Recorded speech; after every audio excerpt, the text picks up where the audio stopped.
ဒီနေ့ကျမတို့ဒူဘိုင်းမြို့က Blue Water Island မှာရှိတဲ့အိမ်ဒူဘိုင်းကိုသွားလဲပါမယ်ကျမတို့နဲ့တူလိုက်ခဲ့ပေးပါအောင်နော်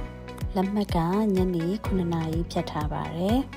ညနေ9နာရီခွဲ6နာရီလောက်ရောက်တယ်ဆိုပေမဲ့နေမဝင်သေးတဲ့အတွက်ဓာတ်ပုံရိုက်လို့ကောင်းတဲ့အချိန်ဖြစ်တယ်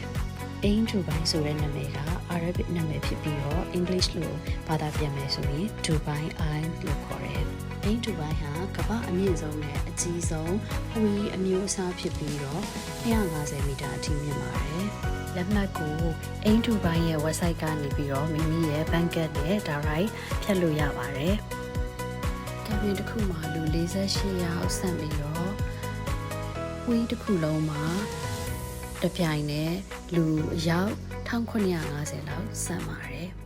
တခါစီးရင်အချိန်က38မိနစ်ကြာပါတယ်အထဲကိုမဝင်ခင်မိမိမှာမီချစ်ဘိတ်တို့ခြုံထက်တဲ့အရာတွေပါတယ်ဆိုရင်လော်ကာထဲမှာတင်ခဲ့ရပါတယ်9နာရီထိုးတော့မှမို့ကျမတို့လည်းအထဲကိုဝင်ခဲ့ပါတယ်အပေါ်မတက်ခင်ဓာတ်ပုံရိုက်စရာနေရာတွေရှိတဲ့အတွက်နည်းနည်းလေးစောလာမယ်ဆိုရင်အေးစစ်စစ်ပုံရိုက်လို့ရပါတယ်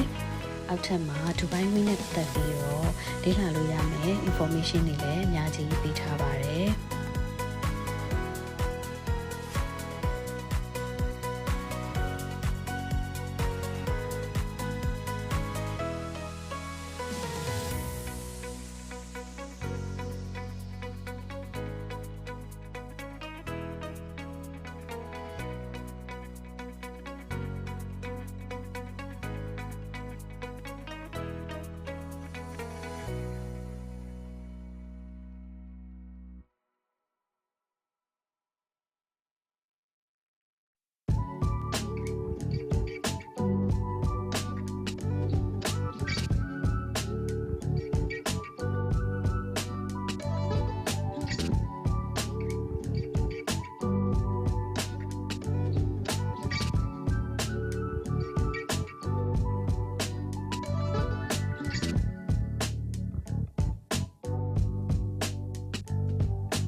ကဘင်ထဲဝင်ရတော့မှာမို့အရန်နေစိတ်လှုပ်ရှားနေပါပြီ